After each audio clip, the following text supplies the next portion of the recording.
ధాత్రి కేదార్ మాధురి బిడ్డని కనిపెట్టి కౌశికి వాళ్ళ ఇంటికి తీసుకొని వస్తారు. ఇంకా జేడీకేడీ లాగానే వాళ్ళిద్దరిని ఇద్దరు అలానే ఆగేటప్పులోనే వస్తారు.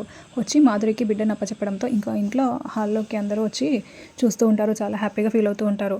మాధురి బిడ్డకి ఉన్న చేతికి ఉన్న పుట్టుమచ్చని చూసి నా బిడ్డనే అని అనుకుంటూ చాలా హ్యాపీగా ఫీల్ అవుతూ థ్యాంక్స్ జేడీకేడీ అని చెప్తుంది.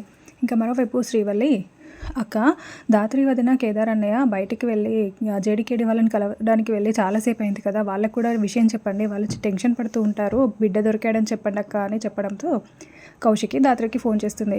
ఇంకా ధాత్రి ఫోన్ రింగ్ అవుతూ ఉంటే ఇంట్లో అందరూ చాలా షాకింగ్గా ధాత్రి ఫోన్ ఏంటి ఇంట్లో రింగ్ అవుతుంది అని అనుకుంటూ ఉంటారు. జేడీ ఫోన్ని సైలెంట్లో పెట్టడం మర్చిపోయి ఉంటుంది. దాంతో ఇంకా చాలా టెన్షన్ పడుతూ ఉంటుంది. అదేంటి జేడీ మా ధాత్రి ఫోన్ నీ దగ్గర ఉందేంటి అని కౌశికి నిలదీస్తూ ఉంటుంది. ఇంకా కేడీ ఏమో ఏంటి జేడీ జాగ్రత్తగా ఉండాలి కదా, ప్రతిసారి ఇలా దొరికిపోతున్నావేంటి అని సైగలు చేసుకుంటూ ఉంటారు. మరి ఇప్పుడు కౌశికి నిజం తెలిసిపోతుందా, ఏం జరుగుతుందో వచ్చే ఎపిసోడ్లో తెలుసుకుందాం. Thank you for watching.